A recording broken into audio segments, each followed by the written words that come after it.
നമസ്കാരം, ശിവ ടീച്ചറിന്റെ മലയാളം ക്ലാസ്സിലേക്ക് സ്വാഗതം. നമ്മൾ ഈ ഒരു വീഡിയോയിൽ യുദ്ധത്തിന്റെ പരിണാമം, അമ്മത്തൊട്ടിൽ, ഓണമുറ്റത്ത്, ഈ 3 ചാപ്റ്റേഴ്സിലെ MCQ ക്വസ്റ്റ്യൻസിലേക്ക് കടക്കുകയാണ്.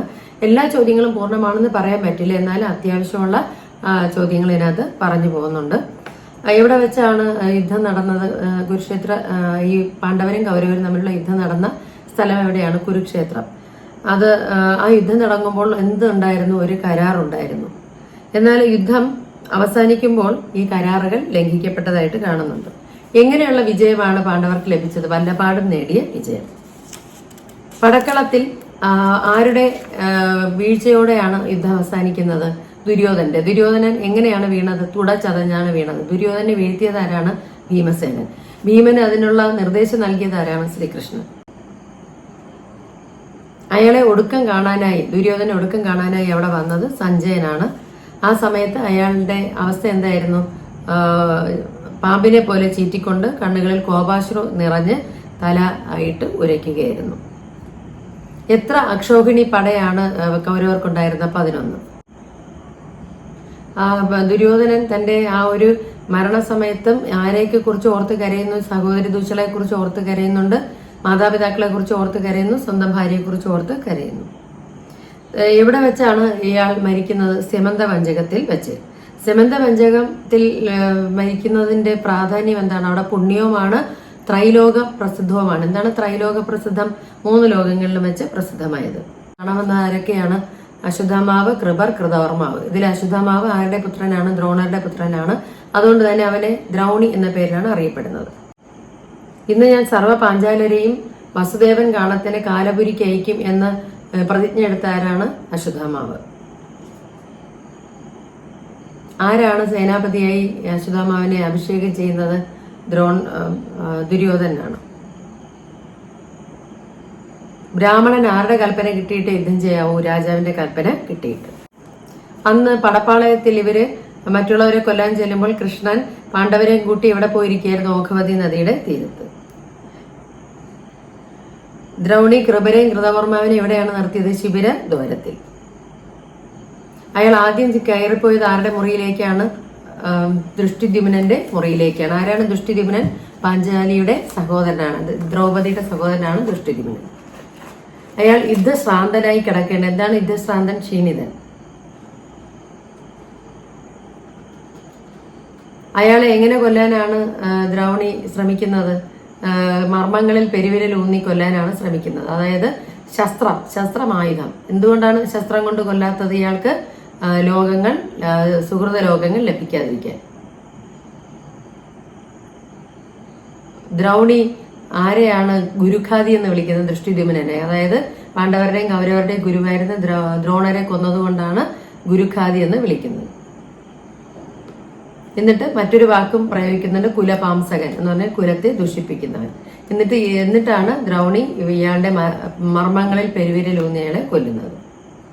ദൃഷ്ടിദ്യുമ്നന്റെ ഞരക്കം കേട്ടപ്പോൾ ആ കൂടാരത്തിലുള്ള സ്ത്രീകളും കുട്ടികളും എന്ത് വിചാരിച്ചു? ചെകുത്താനാണെന്നാണ് വിചാരിച്ചത്. ദ്രൗപദിയുടെ 5 പുത്രന്മാരെ ആര് കൊന്നു? ദ്രൗണി കൊന്നു. ഭീഷ്മരുടെ എതിരാളി അംബയുടെ പുരുഷ അവതാരമാരാണ്? ശിഖണ്ഡി. ശിബിരത്തിൽ നിന്ന് പുറത്തു ചാടിയവരെ ആര് കൊന്നു? കൃപരും കൃതവർമാവും. എന്നിട്ട് ആരെ പ്രീണിപ്പിക്കാനാണ് അവര് കൂടാരത്തിന് തീ കൊടുത്തത്? ദ്രൗണിയെ പ്രീണിപ്പിക്കാനായി. ഗജാശ്വങ്ങൾ എങ്ങനെ വിഗ്രഹിക്കും? ഗജങ്ങളും അശ്വങ്ങളും.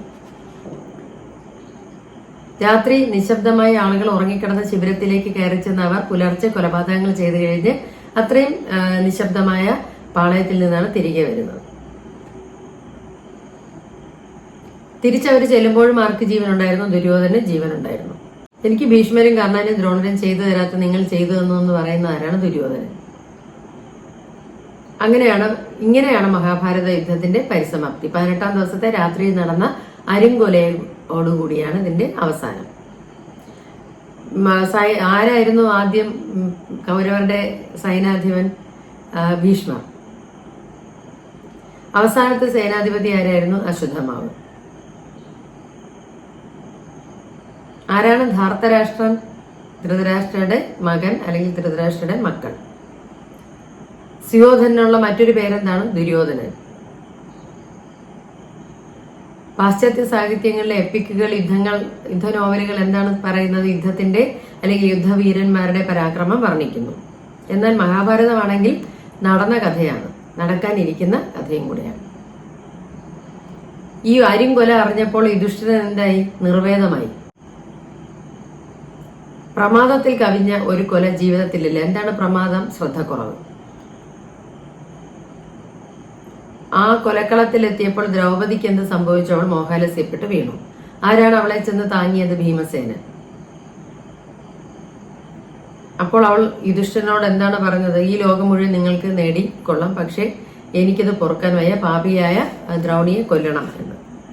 അല്ലെങ്കിൽ താൻ എന്ത് ചെയ്യുമെന്നാണ് ദ്രൗപദി പറഞ്ഞ? പ്രായോപവേശം ചെയ്യും, അതായത് ദർഭപൂലിൽ കിടന്ന് ഉപവസിച്ച് മരിക്കും. പിന്നെ ദ്രൗപദി എന്താണ് ആവശ്യപ്പെട്ടത്?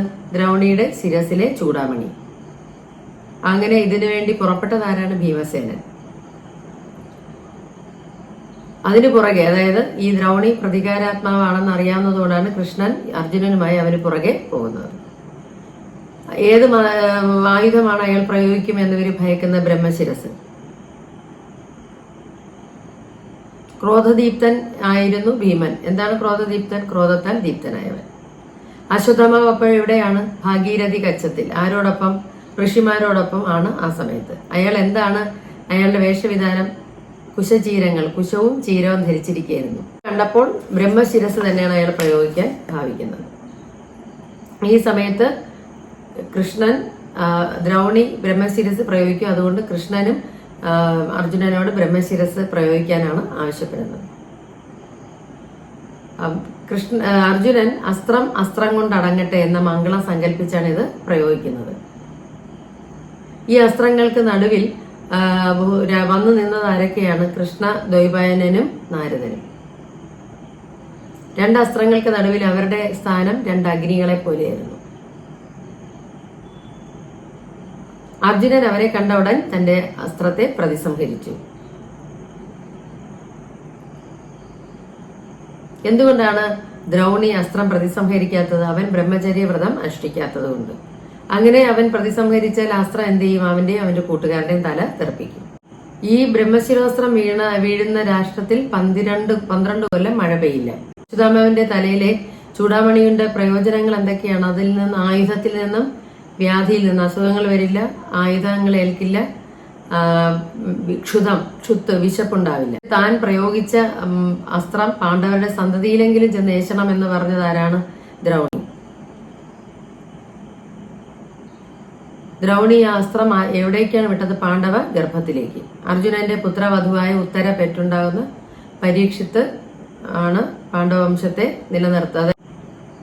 അവൻ ഈ അസ്ത്രം എങ്ങോട്ടേക്കാണ് പ്രയോഗിച്ചത്? അർജുനന്റെ പുത്രനായിരുന്ന അഭിമന്യുവിന്റെ ഭാര്യ ഉത്തര ഗർഭിണിയായിരുന്നു. അവളുടെ ഗർഭത്തിലേക്കാണ് ഈ ആയുധം പ്രയോഗിച്ചത്. ആ കുഞ്ഞിന്റെ പേര് പരീക്ഷിത്ത്. അതിനെ അത് ഗർഭത്തിൽ വെച്ച് ചാപിള്ളയായാലും അതിനെ ജീവിപ്പിക്കും എന്ന് പറഞ്ഞത് ആരാണ്? കൃഷ്ണൻ. കാപുരുഷൻ ആണ് ദ്രൗണി എന്ന് കൃഷ്ണൻ പറയുന്നത്. എന്താണ് കാപുരുഷൻ? നിന്ദ്യൻ. എത്ര കാലമാണ് ഇവൻ എങ്ങും അറിയപ്പെടാതെ അലഞ്ഞു നടക്കേണ്ടത്? 3000 ആണ്ട് കാലം. പരീക്ഷത്ത് എത്ര വർഷം രാജ്യം ഭരിക്കും എന്ന് പറയുന്ന? 60 ആണ്ട് ഈ ഭൂമി വാഴും. എന്തൊക്കെ കൊണ്ടാണ് താൻ അവനെ പുനർജീവിപ്പിക്കുന്നതെന്ന് കൃഷ്ണൻ പറയുന്നു? തപസ്സിന്റെയും സത്യത്തിന്റെയും വീര്യം കൊണ്ട്.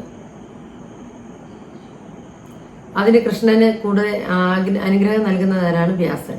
അവനെ കുറിച്ചാണ്. ചിരഞ്ജീവിയായിട്ടാണ് ആരെ പറയുന്നത്? ദ്രോണരുടെ പുത്രനെ. കാരണം അത് മനുഷ്യർ തമ്മിലുള്ള സ്നേഹം കൊണ്ട് ഒന്നായവർ പോലും ദേഷ്യം കൊണ്ട്, പക കൊണ്ട് അവർ തമ്മിൽ നടത്തുന്ന ആ ഒരു അവരുടെ ദേഷ്യം കൊണ്ട്, പക കൊണ്ടും ഉണ്ടാകുന്ന പ്രശ്നങ്ങളെല്ലാം ഈ ചിരഞ്ജീവിയായ പകയുടെ പ്രതിരൂപമായ അശ്വത്ഥാമാവ് ഈ ലോകത്തുള്ളത് കൊണ്ടാണെന്നാണ് പറയുന്നത്. അപ്പൊ ഇതിൽ ആവശ്യമുള്ള ചില ഭാഗങ്ങൾ, മിക്കവാറുള്ള ഭാഗങ്ങൾ പറഞ്ഞിട്ടുണ്ട്. ഇനി നമ്മൾ അടുത്ത പാഠത്തിലേക്ക് പോവുകയാണ്. അമ്മത്തൊട്ടിൽ എന്ന മലയാളം സെക്കൻഡിലെ ചാപ്റ്ററിലേക്ക് പോവാം. അമ്മത്തൊട്ടിൽ ആരുടെ കവിതയാണ്? റഫീഖ് അഹമ്മദിന്റെ കവിതയാണ്.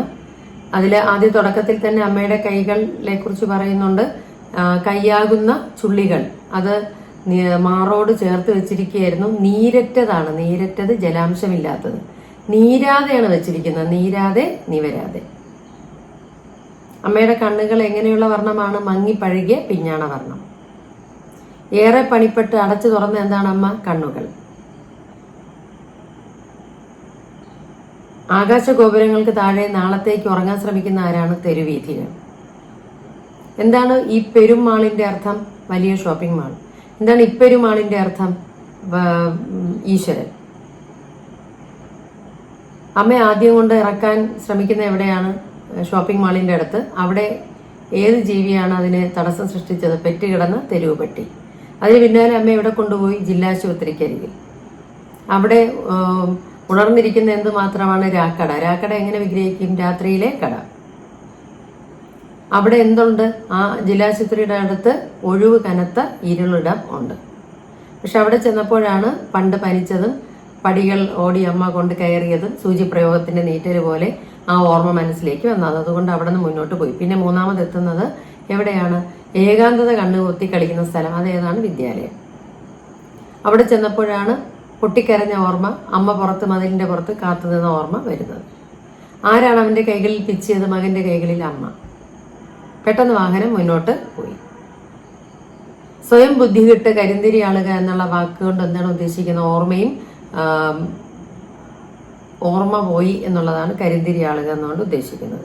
അതുവരെ അമ്മ എവിടെ കൊണ്ടുപോകണമെന്ന് ശല്യപ്പെടുത്തുമായിരുന്നു? അമ്പലത്തിൽ. അവിടെ കൊണ്ട് കളയാനായിട്ടാണ് പോകുന്നത്. അവിടെ ആരാണ് പുറത്തിറക്കി നിന്നത്? ഈശ്വരൻ. കാറ്റ് കൊള്ളാൻ ഇറങ്ങി നിന്നതായിട്ടാണ് തോന്നുന്നത്. ഏറെ തണുത്തപ്പോഴാണ് ഓർമ്മകളിലേക്ക് പോകുന്നത് കഥാനായകൻ. അമ്മയുടെ കരിമ്പടത്തെ കുറിച്ച് ഓർമ്മ വന്നു. അമ്മ വയറ്റത്ത് പറ്റിക്കിടന്ന ഒരു ഓർമ്മ രണ്ടാമത് വരുന്നു. പിന്നെ അമ്മയുടെ മുടിയിലെ കാച്ചെണ്ണയുടെ ഗന്ധം. പിന്നെ രാവിലെ പുലർച്ചെ അമ്മ എഴുന്നേറ്റ് ഓലക്കൊടികൾ കത്തിച്ച് ആഹാരം ഉണ്ടാക്കുന്നതിന്റെ മണം. ഒന്നിനും കൊള്ളരുതാത്തവനെന്ന് പഴി അവൾ പറഞ്ഞേക്കാം. ആരാണ് അവൾ? ഇയാളുടെ ഭാര്യ. മെല്ലെ തിരിഞ്ഞു നോക്കിയപ്പോൾ അമ്മ എവിടെയുണ്ട്? സീറ്റിൽ തന്നെയുണ്ട്. എങ്ങനെ ഇരിക്കുന്നു? വലത്തോട്ട് പൂർണ്ണമായി ചാഞ്ഞ് മടങ്ങി മയങ്ങിക്കിടക്കുന്നു. അമ്മയുടെ പീള അടഞ്ഞ കണ്ണുകൾ തുറന്നു വെച്ചിരിക്കുന്നു. എങ്ങനെ തുറന്നു വെച്ചിരിക്കുന്നു? നിർദ്ദയം ദയ കൂടാതെ. ആ കണ്ണുകൾ എന്തിനാണ് തുറന്നു വെച്ചിരിക്കുന്നത്? മകനെ നന്നായി കാണാൻ. ആരുടെ കവിതയാണ്? വയലോപ്പള്ളി ശ്രീധരമേനോന്റെ കവിതയാണ്. വയലോപ്പള്ളിയെ അറിയപ്പെടുന്ന എങ്ങനെയാണ്? കാച്ചിക്കുറിക്ക കവിതകളുടെ കർത്താവ് എന്നാണ് വയലോപ്പള്ളിയെ കുറിച്ച് പറയുന്നത്. കേന്ദ്ര സാഹിത്യ അക്കാദമി അവാർഡ്, കേരള സാഹിത്യ അക്കാദമി അവാർഡ്, ഓടക്കുഴൽ അവാർഡൊക്കെ ലഭിച്ചിട്ടുണ്ട്.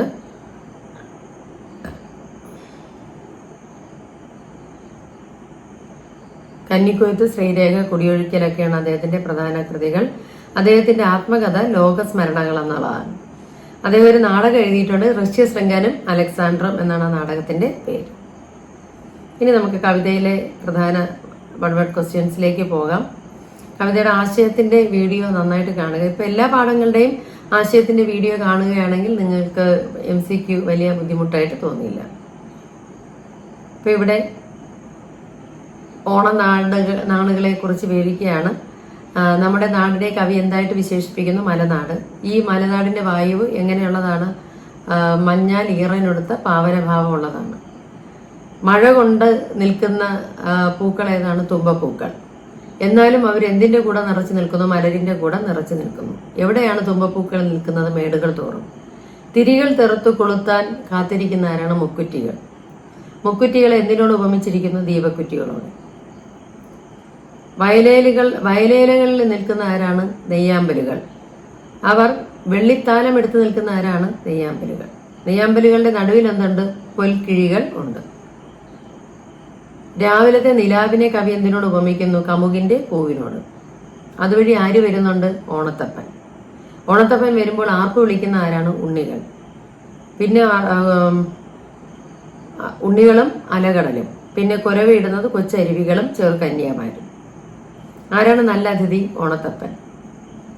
നീളും മലയുടെ ചങ്ങലവട്ടയിൽ നിന്ന് നാണത്തോടെ വരുന്ന ആരാണ്? ഉഷസ്. എവിടെയാണ് മന്നനെ ഇരുത്തേണ്ടത്? മണിപീഠത്തിൽ.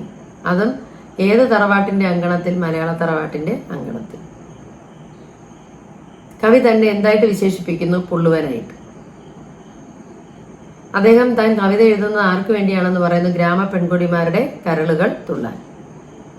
കവിയുടെ കയ്യിൽ എന്താണുള്ളത്? കവിയുടെ കവിത്വ ശക്തി. വീണപ്പെണ്ണ്. തന്റെ കവിത കൊണ്ട് വെറ്റില മുറുക്കാൻ നെല്ല് ആഹാരത്തിനുള്ള നെല്ലും കിട്ടുമെന്നാണ് അദ്ദേഹം പറയുന്നത്.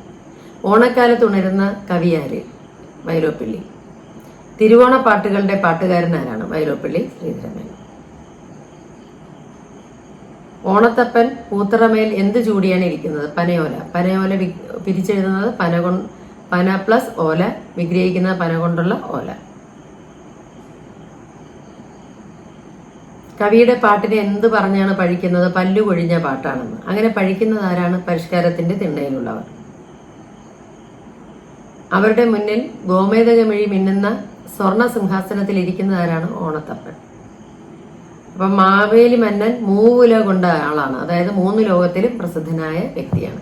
അപ്പൊ ഇത്രയും മൺവേടുകൾ അതിനകത്ത് വരുന്നുണ്ട്. അതോടൊപ്പം വൈലോപ്പിള്ളിയുടെ ഏത് കവിതാ സമാഹാരത്തിലേതാണ് ഈ കവിത? വിട എന്ന കവിതാ സമാഹാരത്തിലേതാണ്. അപ്പോൾ MCQ ക്വസ്റ്റ്യൻസിന് വേണ്ടി നിങ്ങളുടെ പാഠഭാഗങ്ങളുടെ വീഡിയോസ് ടീച്ചർ അപ്ലോഡ് ചെയ്തിട്ടുണ്ട്, അത് നന്നായിട്ട് കാണുക. എല്ലാവർക്കും മുഴുവൻ മാർക്ക് ലഭിക്കട്ടെ. അടുത്ത വീഡിയോയിൽ കാണുന്നവരെ സ്നേഹത്തോടെ ഷീബ ടീച്ചർ.